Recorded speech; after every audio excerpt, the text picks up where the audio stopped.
양심이라는 게 있죠. 양심이 있는데 특히 믿는 사람에게는요, 이 양심 속에 어떤 것들이 작용되냐면 죄의식과 죄책감이 있어요. 그러니까 사람인지라 여러분들이 죄를 져요. 예수님을 알지 못하는 분들은 죄인지 모르고 살지만 우리는 죄인 줄 알아. 짓고 난 다음에 죄인 줄도 알고 알면서도 죄를 져. 그러니까 죄인이죠, 뭐. 그러다 보니까 그냥 예수 믿기 전에는 그냥 잊어먹고 살았는데 예수 믿고 난 후에는 이게 죄책감으로 남아요. 그리고 죄책감이 남고 죄의식 속에서 이것을 벗어나기가 어려운 분들이 꽤 있다라는 거예요. 그래서 예배할 때 불안하고 예배 드릴 때 불편하고 이런 경우가 굉장히 많다라는 거예요. 근데 이 죄의식과 죄책감 같은 경우는 사람의 힘과 능력으로 어떻게 해결이 안 돼요. 돌을 닦는다고 하고 뭐 명상을 한다고 하고 참선을 한다고 해서 이것이 없어지는 게 아니에요. 자, 이 죄책감에 휩싸인 사람이 대표적인 사람이 있는데 그분이 바로 다윗입니다. 다윗이 왜 죄책감에 빠졌느냐면 다윗 죄를 졌죠. 그 죄가 뭡니까? 유부녀였던 밧세바를 자기가 취해서 아내로 삼았어요. 간음을 했어요. 근데 남편이 있잖아. 남편의 이름이 우리아야. 그러니까 자기 수중에 있는 장군이란 말이에요. 그래서 우리아를 간접 살인합니다. 어떻게 하냐면 가장 치열한 최전선에 우리아를 보내요. 그래서 우리아가 전쟁 중에 죽어요. 그래서 공식적으로 그냥 이 바세바를 자기가 아내로 취한 거죠. 하나님은 그걸 죄라 그랬어요. 왜? 네가 사람을 죽였고 간음했다라고 해서 이것이 이 다윗에게는 죄책감으로 늘 남아 있어요. 그래서 죄책감을 갖고 있는 다윗이 하나님께 예배하며 말씀을 통하여 나아가는데 그 고백이 시편에 나와 있어요. 시편 말씀인데 한번 읽어보겠습니다. 시편 51편 1절과 2절입니다. 한번 읽어볼게요. 시작. 하나님이여 주의 인자를.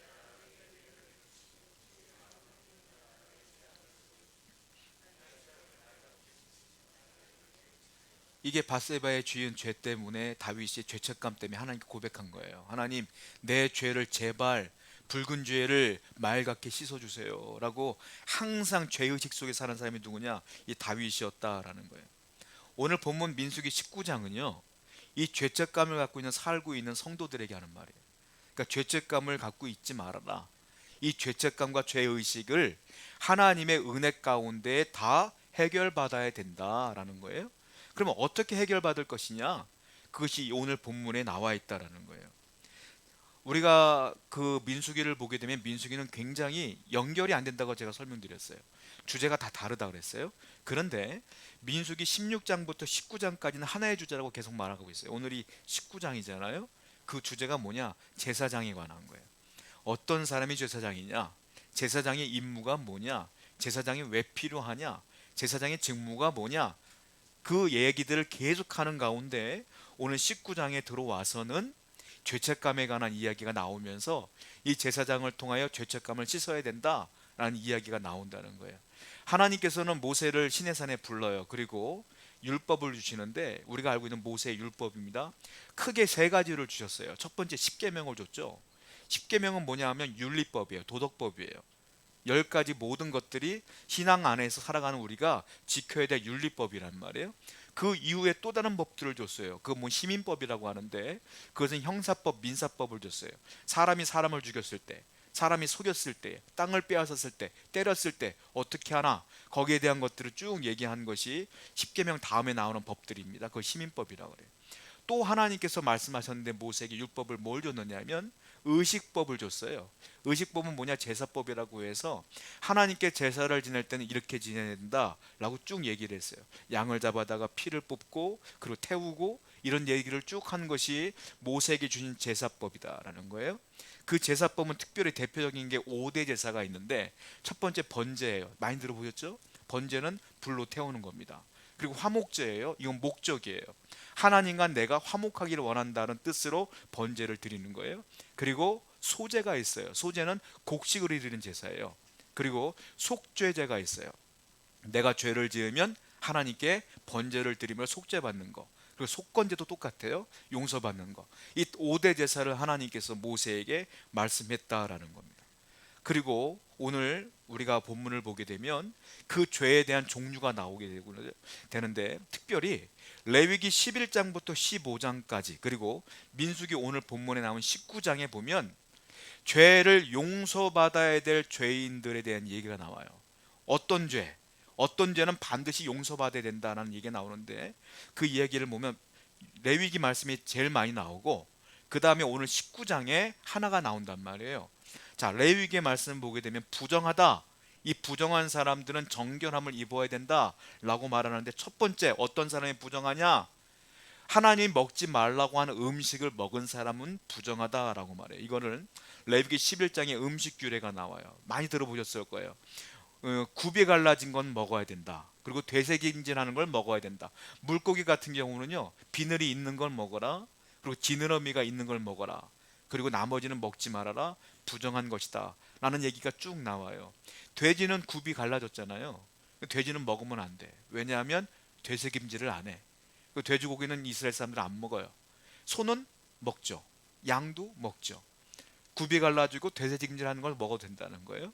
그리고 물고기 같은 경우도 우리나라 사람들 장어 좋아하잖아요. 장어는 비늘이 없어. 먹으면 안 된다는 거예요. 도미는 좋죠. 뭐 비늘이 있고 지느러미 있으니까 그런 건 먹어라. 이것이 이제 레위기 11장에 나와요. 만약에 부정한 음식을 먹은 사람은 반드시 정결해져야 된다라고 하는 거예요. 그리고 11장에 보면 또 뭐가 나오냐면, 사람 몸에서 피가 유출되면 부정하다 그래요.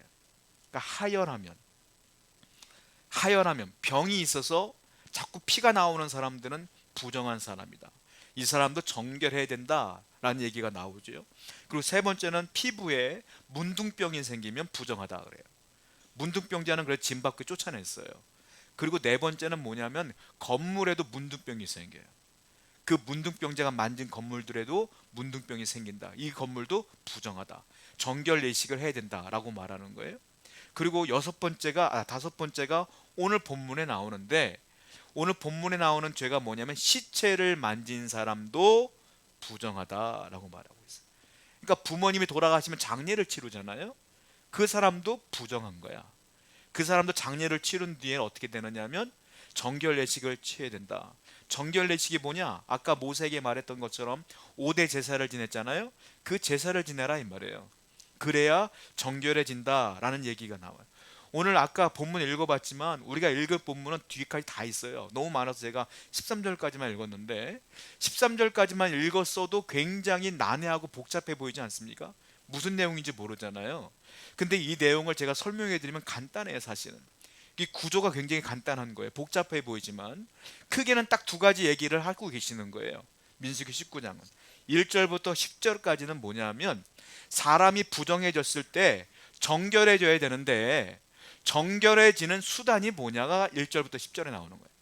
어떻게 해야 정결해지냐, 그 얘기가 1절부터 10절에 나오고요. 11절부터 22절까지는 그 수단, 정결해지는 수단이 나왔으면 그 수단을 어떻게 활용할 것이냐, 그것이 22절까지예요. 간단한 거예요. 자, 1절부터 10절을 보게 되면 정결해지는 수단이 나와요. 그게 뭐냐면 암송아지 잿물이라고 나와요. 암송아지 잿물이 정결해지는 수단이래요. 이게 무슨 말이냐? 암송아지를 태워서 재가 될 때까지 태우는 거야, 송아지를. 하루 종일. 그럼 재가 될 거 아니에요? 그 재에 물을 타. 그 잿물이야. 그 잿물로 정결해진다라고 말씀하시는 것이고, 그럼 11절부터 22절은 그 잿물을 어떻게 사용하는 거냐, 어떻게 활용하는 것이냐, 그것이 오늘 본문의 22절까지 나온다는 거예요. 자, 구분해서 한번 설명해 드릴게요. 1절부터 10절까지 말씀 보면 암송아지 잿물을 만드는 방법이 나오는데, 이렇게 말씀하세요. 너희는 먼저 붉은 암송아지를 가져다가 아론의 아들 엘르아살에게 가지고 가라, 이렇게 말하고 있어요. 그리고 엘르아살이 이 붉은 잿물을 만드는 거예요. 자, 왜 엘르아살에게 가져갔느냐? 엘르아살은요, 아론의 셋째 아들이에요. 첫째 아들이 아니에요. 근데 왜 첫째 아들 빼놓고 둘째 아들 빼놓고 엘르아살에게 가져가라고 했느냐면, 아론의 두 아들이 죽었어요. 어떻게 죽었냐? 나답과 아비후인데, 첫 번째 나답과 아비후가 건방지게 하나님 명령이 아닌데 자기들 멋대로 원하지, 하나님께서 말씀하신 불이 아닌 불로 제사 지내다가 죽었어. 그냥 하나님께서 말씀하신 불이 아니야. 그래서 나답과 아비후가 즉사했어요. 그래서 세 번째 아들 엘르아살이 첫째 아들이 된 거야. 그래서 이 사람이 제사장의 역할을 감당하게 되는 겁니다. 그래서 붉은 암송아지 한 마리를 엘르아살에게 데리고 가면 엘르아살은 진영 밖으로 끄집어내요. 이 송아지를. 진영이 어디냐면 제가 그림을 많이 보여드렸지만 성막이 가운데 있고 동서남북으로 레위 지파가 있죠. 그리고 또 동서남북으로 12지파가 싸고 있잖아요. 그 진 밖으로 가는 거야. 12지파가 없는 곳 바깥으로 끌고 나가요. 진 밖으로 끌고 나가서 어떻게 하느냐? 아까 본문 읽은 것처럼 암송아지를 태우는데 어떻게 태우냐면 고기를 태우고요. 기름을 태워요. 그리고 피도 태워. 그리고 아까 여기 성경엔 똥이라고 했잖아요. 변도 태워. 다 태워. 한마디로 모든 걸 태워버리는 거야. 그리고 이 재가 돼서 다 섞이도록 만드는 거예요. 제가 성경을 보니까 피는요, 하나님께 제사 지낼 때 꼭 필요한데, 피는 어떻게 하느냐면 뿌리던지 붓던지 해요. 피는 하나님께 제사 지낼 때 양의 피를 가르고 피를 따로 담아서 하나님께 씌운 자에 뿌리거든요. 그게 제사야. 그런데 오늘 본문을 보면 피를 태우래. 성경에 유일하게 피를 태우라고 하는 본문이 여기에요. 딱 한 군데 나와. 피는 원래 태우는 게 아니거든. 근데 여기서 유일하게 피를 태우고 변도 태우고 다 태우라고 여기 써 있어요. 왜냐하면 정결하게 하는 제사가 필요할 때 뭐냐면 피거든요. 피로 제사를 지내는 건데, 지금 그 암송아지 제물을 만드는데 그냥 고기로만 제를 만들면 피가 없잖아. 이건 속죄제가 아니야. 그러니까 피가 집어넣어야 돼. 피가. 그래서 피까지 태워라 라고 하나님께서는 말씀하시는 것이다 라는 거예요. 성경을 보겠습니다. 히브리서 9장 22절에 시작.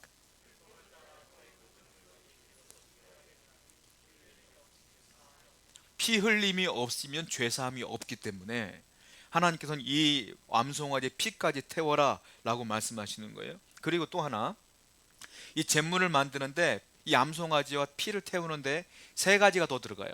첫 번째 백향목, 두 번째 우슬초, 세 번째 홍색실. 자, 백향목은 왜 백향목이냐면 색깔이 회색이에요. 그래서 백향목이라고 하는데 이걸 왜 넣냐? 백향목이요, 관리가 잘 안 되고 그냥 쭉 자라면 회색이 돼요. 그런데 원래 백향목의 색깔은 빨간색이야. 이게 크면서 색이 변질되는 거야. 그러니까 이 백향목이라고 말하는 건 큰 나무가 아니라 이제 자라기 시작한 붉은색 백향목을 넣으라 이거예요. 그리고 우슬초, 인터넷에서 찾아보시면 알겠지만 우슬초도 붉은색이에요. 빨간색이야. 그리고 홍색실은 말 그대로 빨간 실이야. 그러니까 결국은 공통점이 뭐예요? 붉은색이야 다. 그러니까 피, 우슬초, 백향목, 그리고 홍색지를 같이 넣어서 태우는 거다. 이게 피예요, 피. 피를 상징하는 거예요. 그렇게 해서 태워라 라고 말씀하고 계시는 거예요. 그래서 이것을 가지고 어떻게 하냐면 이 제물을 만들어서 부정합을 입은 사람들에게 뿌리는 거예요. 그럼 그 사람이, 이 사람이, 이 부정함이 사라지게 된다라는 거예요. 그런데 성경은 오늘 본문에서 이걸 뭐라고 말하냐? 그렇게 하는 행위를 속죄제다 이렇게 말하고 있거든요. 민수기 19장 9절입니다. 읽어봅시다. 시작.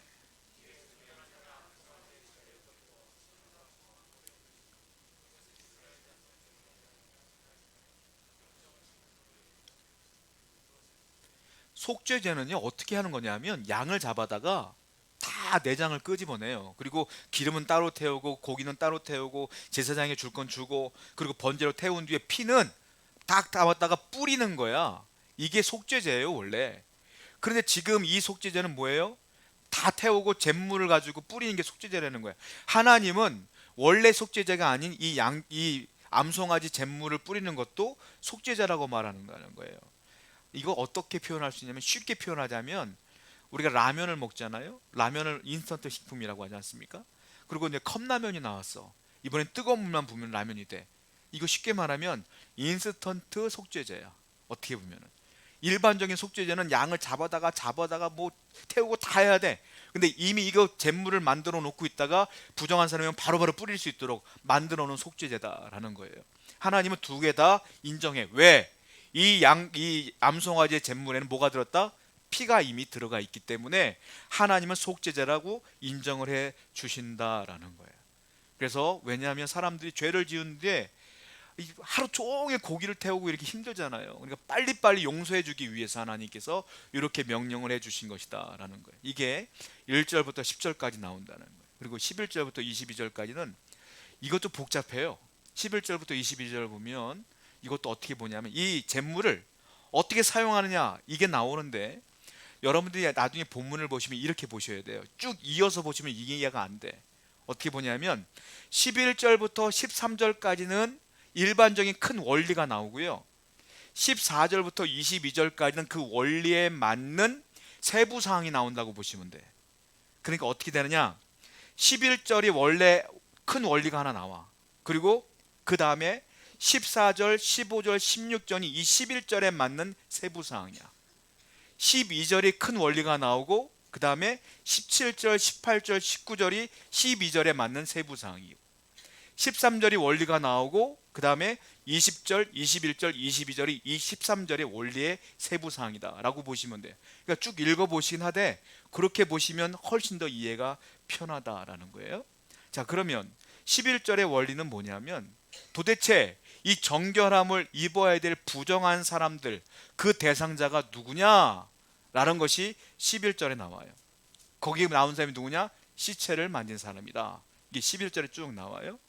그리고 11절에 나와 있는 그 부정한 사람들은 며칠 동안 부정하냐? 7일 동안 부정하다. 일주일 동안 부정한 거예요. 그것이 이제 이 본문에 나오는 거예요. 그리고 그 자세한 내용이 14절부터 16절까지 나오는데, 구체적으로 누가 시체를 만진 사람이냐면 시체가 누워있는 장막 안에 있었던 사람, 그리고 만진 사람, 그리고 시체가 누워있는 그 장막 안에 있었던 뚜껑을 덮지 않은 그릇, 이게 다 부정하다. 이렇게 하나님께서는 14절부터 16절에 그렇게 얘기하고 있는 거예요. 그러니까 시체를 만진 사람은 핵심은 그거야. 며칠? 7일 동안 부정하다. 이게 핵심이에요. 그리고 12절을 보게 되면 이 붉은 송아지 잿물을 어떻게 실질적으로 사용할 것이냐, 그 얘기가 12절에 나와요. 그 내용은 뭐냐면 어떻게 쓰냐면, 자, 부정한 사람이 앞에 7일 동안 부정하다 그랬죠. 그러면 이 사람에게 잿물을 어떻게 뿌리냐면, 그 뒷절에 보면은 3일 되는 날에 한번 뿌려주고, 그리고 7일 되는 날에 또 뿌려줘야 된다. 그 얘기가 나오는 거예요. 이게 2번 뿌려야 되는 거예요. 그러면 이 사람이 정결해진다 라는 얘기가 나온다는 거고요. 13절의 원리는 뭐냐면, 그러면 이렇게 암송아지 잿물을 뿌려지지 못한 사람은, 이 부정해진 상태로 정결해지지 못하는 사람들은 어떻게 되냐? 이게 13절의 내용이에요. 그 사람들은 어떻게 되느냐? 이 사람들은, 한번 읽어보면서 얘기할게요. 민수기 19장 20절부터 22절입니다. 시작.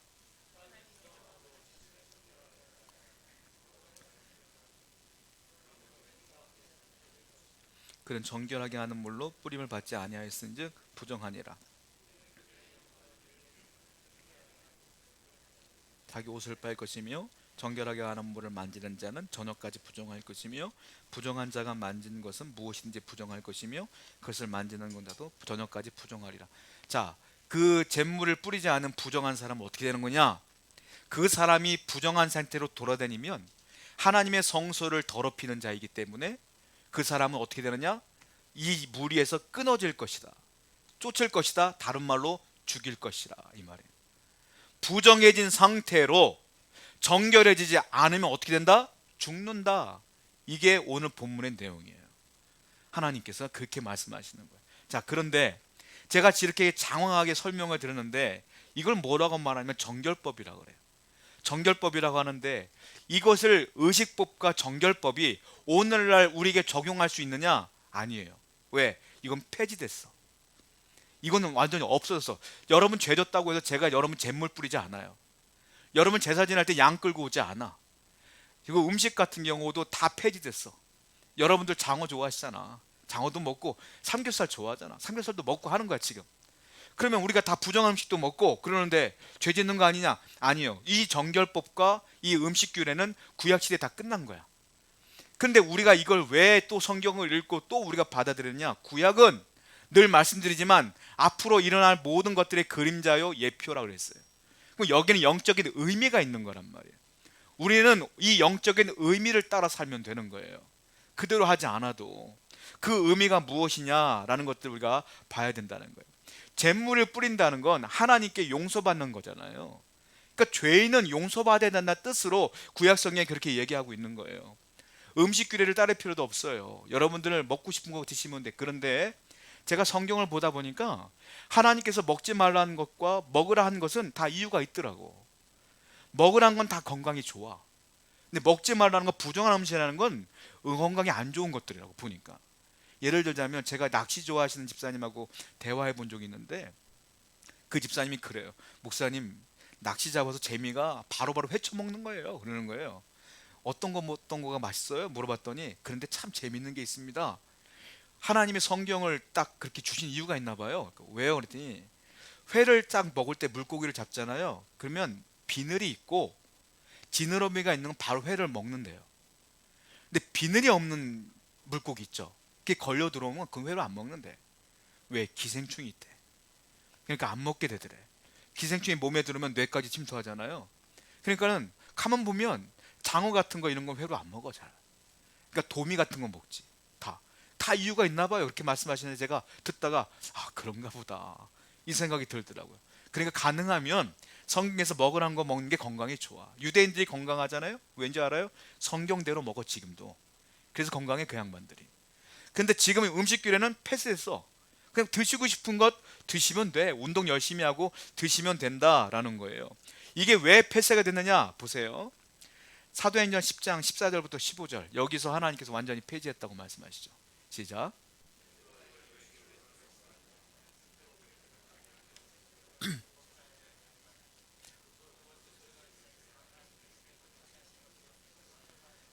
베드로가 기도하다가 하늘에서 갑자기 보자기가 딱 내려오는데 먹지 못해야 될 부정한 음식이 잔뜩 내려오는 거야. 근데 하나님께서 뭐라 하냐, 먹어라. 베드로가 막 따져요. 하나님, 부정한 음식이 이렇게 많은데 어떻게 먹어요? 하나님 뭐라고 말하냐면, 야, 내가 부정하다 하지 않는데 네가 그렇게 말하냐? 먹어 그냥. 그 말은 무슨 말이냐? 이제는 음식규례가 사라졌다라는 말씀을 이미 신약성경에서 말했기 때문에 오늘날 우리들은 다 아무것도 뭐 구별하지 않고 먹으면 된다라는 거예요. 제가 말씀드리지만 구약은 예표라 그랬어요. 그림자라 그랬어요. 자, 실제가 따로 있는 겁니다. 그림자가 있으면 그 그림자의 주인이 따로 있는 거 아니에요. 실제가 따로 있는 거예요. 히브리서 10장 1절 말씀 보겠습니다. 시작.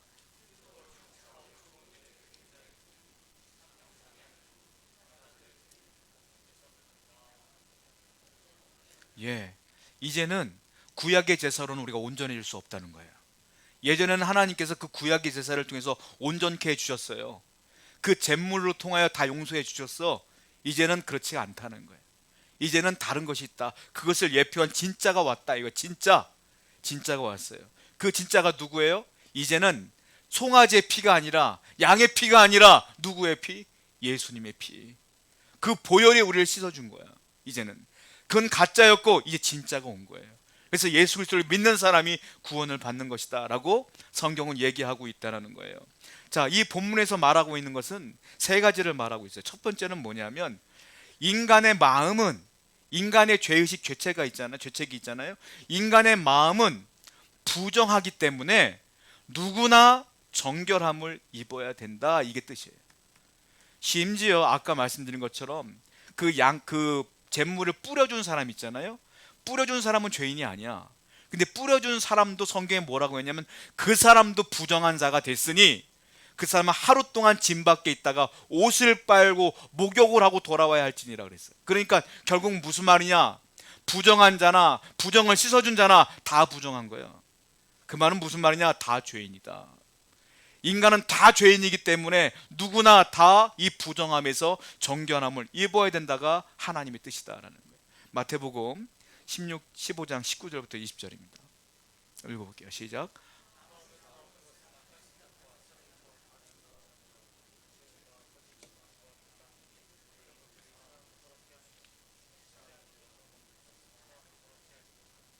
이제는 음식이 우리를 더럽게 하는 게 아니라 우리 속에 있는 악함, 마음, 더러운 마음들이 우리를 더럽게 한다. 그러므로 이 악한 마음을 한 번도 안 품은 사람이 어디 있냐고. 그러니까 모든 사람들은 죄인이다 라고 하나님께서 말씀하시는 거예요. 여러분, 영락교회 심무했던 그 고 한경진 목사님 아시죠? 우리나라의 성자로 불리시는 분이잖아요. 참 훌륭하신 분이신데, 근데 제가 그분의 일대기를 읽다 보면 참 재밌는 것도 있는데, 이렇게 훌륭한 분들도요 싫어하는 사람도 있더라고. 어떤 사람이 그 교회 내에 한경진 목사님의 목회를 방해하는 그룹이 있었대요. 대표적인 그 리더가 장로님이셨고, 거기 몇몇 사람이 모였는데 몇 명이냐, 30명이래. 그 30명의 그룹이 한경기 목사님 목회할 때마다 그렇게 방해를 했대요. 어느 날 그 장로님께서 목사님을 찾아왔어요. 목사님, 눈을 크게 뜨면서 소리 지르면서 얘기하는 거예요. 당신은 이게 나쁘고 이게 나쁘고 이게 잘못됐고 이게 잘못됐고 쭉 목사님한테 얘기하더래. 근데 한경기 목사님이 그걸 듣다가 장로님을 보고 이렇게 고개를 숙였대요. 장로님, 죄송합니다. 장로님, 죄송한데 장로님 말씀하신 것보다 전 더 나쁜 사람이에요. 제가 그것만 잘못했으면 제가 훌륭한 사람이죠. 더 나쁜 사람이에요.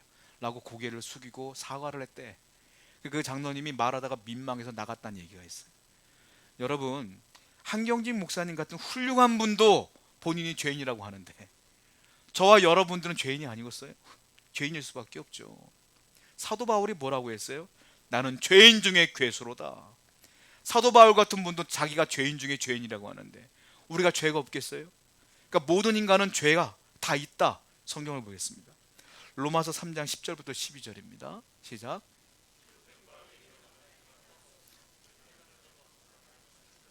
다 치우쳐 함께 무익하게 되고 의인은 없나니 하나도 없다. 바울이 얘기했어요. 그러니까 하나님께서 구약 성경에 말했던 것이 똑같아. 뭐냐? 모든 사람들은 다 죄인이니까 하나님 앞에 부정함에서 정결함으로 바뀌어져야 되는데, 부정한 사람은 아까 성경 읽은 것을 어떻게 했어요? 죽는다 그랬어. 부정함을 입으면 죽어. 그러니까 우리는 어떻게 해야 돼? 정결함을 입어야 된다라는 거예요. 예전에 자기가 이 죄인인 걸 알아서 깨끗함을 입으려고 사람들이 고행의 길을 거는 사람들이 있어요. 이 사람들 뭐라고 말하냐? 수도사라 그래요. 수도사. 수도사들이 모여서 뜻을 맞추어서 세상과 떨어져서 우리가 한번 하나님만 섬깁시다라고 만든 걸 뭐라 그래요? 수도원이라 그래. 그 남자들 수도사들이요, 수도원을 만들었어요. 거기서 예배하면서 늘 24시간 내 하나님을 찾으려고 했던 거죠. 근데 시간이 흐르면서 어떤 일이 벌어지냐면 그 옆에 여자들도 똑같은 마음을 품고 온 사람들이 생겼어. 그걸 뭐라고 말해? 수녀원이라 그래. 수녀원이 생겼어. 근데 시간이 흐르면 어떤 일이 벌어진지 아세요? 요 가운데 고아원이 생겼어. 이게 진짜 실질적인 일이에요. 무슨 말이냐? 수도사와 수녀원 사이에 이름 모를 아이들이 태어나. 그래서 이게 바깥으로 나가면 안 되니까 어떻게 돼요? 그들이 고아원을 세워서 고아원을 그렇게 시작된 거예요. 우리가 볼 때 훌륭한 수도사, 수녀 다 죄인이에요, 여러분. 똑같은 인간인지라. 그러니까 아무리 노력해도 이 죄는 해결되지 않고요. 내 내면으로 이 죄가 해결 안 돼요. 어떻게 되느냐? 외부로부터 와야 돼. 외부로부터. 완벽한 외부로부터. 그게 누구예요? 예수 그리스도의 보혈로부터 와야 내가 깨끗함을 입는 것이다. 아무리 내가 고행을 한다고 해서 해결되지 않는 거예요. 이건. 죄인이 아무리 해결한다고 해서 이게 해결됩니까? 죄가 없는 분이 해결해 주셔야 해결되는 거예요. 그것이 뭐냐? 예수 그리스도의 보혈이다 라는 것을 주님께서 말씀하신다. 두 번째, 우리가 알아야 될 영적인 의미가 있어요. 하나님은 오늘 민수기 19장도 그렇고 여러분이나 저한테도 똑같은 건데요, 뭐냐면 부정함을 입을 줄 알아서 사람들이, 그래서 하나님은 그 부정함을 입은 사람들이 용서받을 계기, 즉 방법, 정결함을 입을 수 있는 모든 수단을 이미 마련해 놓으신 거예요. 그게 뭐예요? 잿물. 마련해 놓으신 거예요. 죄 졌으면 뿌려. 마련해 놓으신 거야. 오늘 똑같아. 하나님이 그걸 다 마련해 놨어. 그거예요. 예수님이 이 땅에 오셔서 십자가에 못 박혀 돌아가심으로 말미암아 그 보혈의 피를 이미 수단으로 만들어 놓으신 거예요. 그래서 우리는 주 예수를 믿기만 하면 구원받을 수 있도록 수단과 방법을 다 만들어 놓으신 거예요. 우리가 하나님께서 얼마나 자비하시고 얼마나 사랑이 많으십니까? 성경을 보겠습니다. 히브리서 9장 13절부터 14절 시작.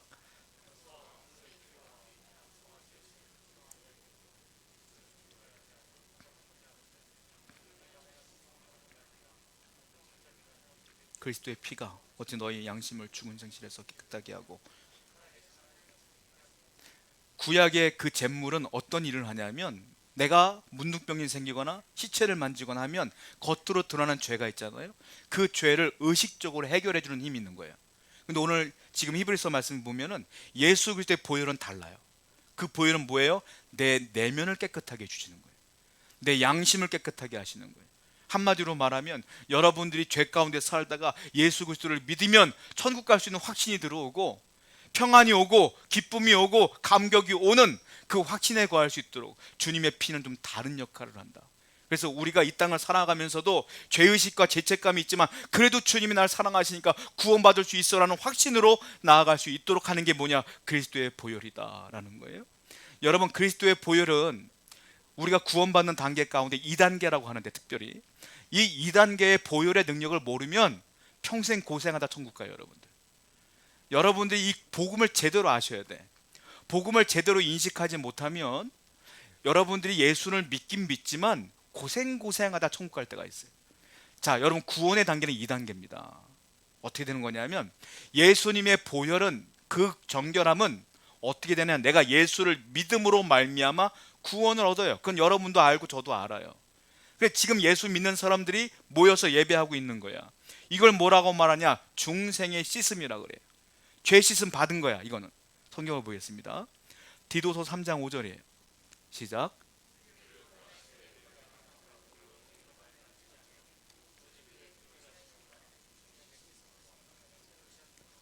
예, 우리가 예수님을 믿으면 중생의 씻음이 일어나. 이거 중생의 씻음, 구원의 씻음, 이렇게 말하고 그래요. 그러니까 우리가 예수 믿음과 동시에 어떻게 된다? 천국 간다. 이건 분명한 사실이에요. 성경이 써 있으니까. 저도 천국 갈 거고 여러분도 천국 갈 거예요. 근데 사람들 마음 가운데 어떤 의미는 있냐면, 내가 천국 가는 걸 알겠는데 내가 매일매일 삶 속에 이렇게 큰 죄를 졌어. 내가 회개는 했지만 아직도 불안해. 이 죄를 또 짓고 있어. 그러니까 내가 천국 갈 수 있을까라고 흔들리는 사람도 있단 말이에요. 그래서 복음은 2단계라고 제가 말씀드린 거예요. 이걸 깨닫지 못하면 평생을 고생하다가 천국 가. 천국은 가. 근데 고생하다가. 무슨 말이냐? 내가 죄를 지으니까 뭐가 있어? 이 안에 죄의식이 있고 죄책감이 있어. 죄책감이 늘 있으면 살아도 사는 게 아니에요. 늘 불안하고 두렵고 염려가 돼. 근데 천국은 가. 성경이 써 있으니까. 그러니까 제가 고생한다는 거예요. 그러니까 그러지 말라 이거예요. 왜냐하면, 자, 예수 그리스도를 믿으면 중생의 씻음이 일어나므로 여러분은 천국 가요. 두 번째, 보혈의 능력이 나타나. 이걸 뭐라고 말하냐? 정화의 씻음이라 그래. 자, 성경을 볼게요. 요한일서 1장 9절입니다. 시작.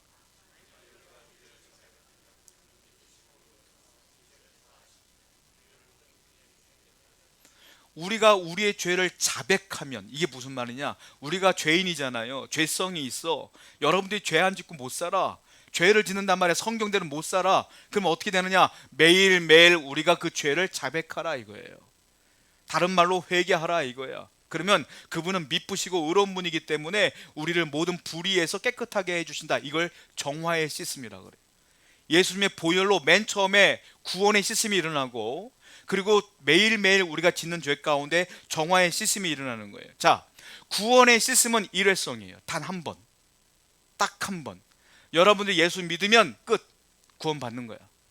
그런데 정화의 씻음은 달라. 이건 매일매일 해야 돼. 매일매일. 예수님이 뭐라 그랬어요? 목욕한 자는 한 번 하면 돼. 그런데 손발은 어떻게? 매일 닦아야 된다 그랬어요. 베드로에게 그렇게 얘기했잖아요. 즉, 이 구원의 씻음은 목욕하는 거야. 정화의 씻음은 손발 닦는 거예요. 근데 어떤 일이 벌어지냐? 만약에 내가 손발을 안 닦아, 더럽잖아요. 그럼 어떻게 되느냐? 주님의 전에 나갈 수가 없어. 그럼 하나님과 자연스럽게 멀어져. 멀어지면 내 마음에 뭐가 들어와? 죄의식이 들어와. 죄책감이 들어와. 하나님과 가까운 자에게 복이 오지 하나님과 먼 자에게는 복이 없어요. 그러니까 이 땅을 살면서 하나님의 복을 못 누려. 그리고 내 마음은 늘 죄책감에 휩싸여 살 수밖에 없어. 그리고 천국 가는 거야. 그러니까 고생하다 가는 거예요. 그러니까 이 사실을 아는 사람은 내가 조금이라도 죄를 지면 매일 회개해. 하나님께 용서를 구해. 그럼 또 가까워져. 또 죄를 짓지. 또 회개해. 그러면 매일매일 손 닦으면 늘 주님과 가까워지므로 주님이 주시는 복도 누리고 내 안에 기쁨도 누리며 기쁨으로 살다가 천국 가는 거다. 그러니까 여러분 어떻게 가기를 원하세요? 천국 가긴 가는데 고생하다 갈래요? 기뻐하며 갈래요? 그러니까 회개를, 제가 늘 말씀하는 게, 죄를 지으면 회개하라는 말씀을 늘 하는 이유가 여기 있는 거다. 하나님과 가까워 있어야 되지 않겠느냐라는 거예요. 요한복음 13장 10절입니다. 시작. 온몸이 깨끗하니라 너희가 깨끗하나. 예, 우리는 목욕은 한 번 했으면 됐어요. 예수 믿으면 다 구원받아. 할렐루야. 다 구원받는 거야. 대신에 여러분들이 죄가 있으면 회개를 하셔야지 내 안에 죄의식이 없어져요. 그래 늘 감사할 수 있다라는 거예요. 세 번째, 우리가 영적인 의미가 무엇이냐면 아까 말씀드린 거예요. 이 정결 의식의 모든 것들을 거부한다? 그럼 이 사람은 부정한 상태로 있는 거예요. 그럼 어떻게 되느냐? 이 사람은 죽는다. 결탄코 천국에 들어가지 못한다. 이 얘기예요.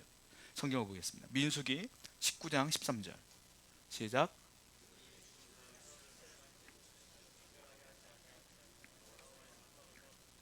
그가 이스라엘에서 끊어질 것은 뿌리지 아니함으로 흩어지지 못하고, 그 잿물을 뿌리지 않으면 끊어진다, 죽는다, 부정하니까 이 말이에요. 또 민수기 19장 20절 시작.